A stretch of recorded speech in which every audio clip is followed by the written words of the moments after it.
12 जून 1975 ये वो तारीख है जहां से इंदिरा गांधी और देश में आपातकाल की कहानी शुरू हुई।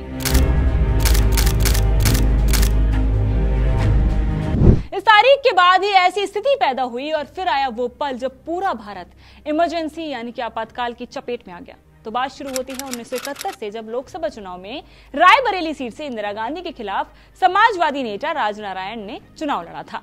जब चुनाव नतीजे आए तो इंदिरा गांधी जीत गई और राजनारायण की हार हुई। उन्होंने इंदिरा गांधी पर चुनाव में गड़बड़ी और अनुचित तरीकों के इस्तेमाल का आरोप लगाया और इलाहाबाद हाई कोर्ट में याचिका तक दाखिल कर दी। इस मामले की सुनवाई लंबे समय तक चली। हालांकि 12 जून आखिरकार वो दिन आया जब 1975 को इलाहाबाद हाई कोर्ट के जज जस्टिस जगमोहन लाल सिन्हा ने 258 पेज के फैसले में इंदिरा गांधी को दोषी ठहरा दिया। कोर्ट के फैसले के बाद इंदिरा गांधी पर दबाव बढ़ने लगा। उधर देश भर के छात्रों का गुस्सा उबाल पर था। सरकार के खिलाफ लगभग हर जगह आंदोलन शुरू हो गया। विपक्षी ओर से लगातार इंदिरा के इस्तीफे की मांग की जा रही थी।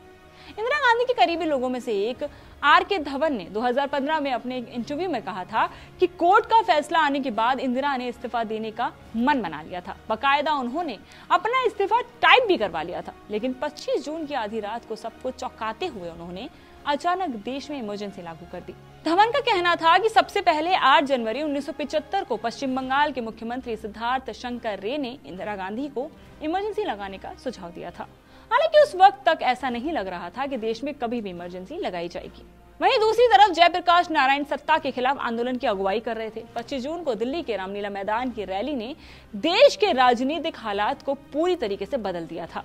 इस रैली में लाखों लोग शामिल हुए। जेपी ने रामलीला मैदान की रैली को संबोधित करते हुए राष्ट्रीय कबीर रामधारी सिंह दिनकर की कविता सिंहासन खाली करो कि जनता आती है से अपना भाषण की शुरुआत की। इसका जबरदस्त असर भी देखने को मिला।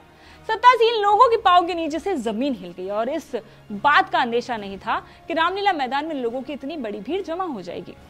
इसी बीच 25 जून की आधी रात को एक आदेश आया। इंदिरा गांधी अब चारों तरफ से घिर चुकी थी। इसके बाद उसी दिन यानी कि 25 जून को ही आधी रात को इंदिरा गांधी ने देश में इमरजेंसी लगाए जाने के आदेश पर राष्ट्रपति से साइन करवा लिए।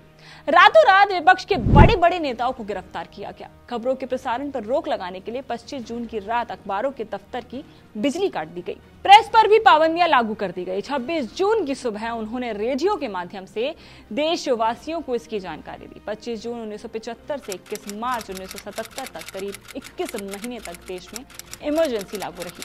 लाखों लोगों को सरकार ने जेल में कैद रखा। तो इमरजेंसी की कहानी जो शुरू हुई थी वो थी 12 जून से, यानी कि आज ही की तारीख से।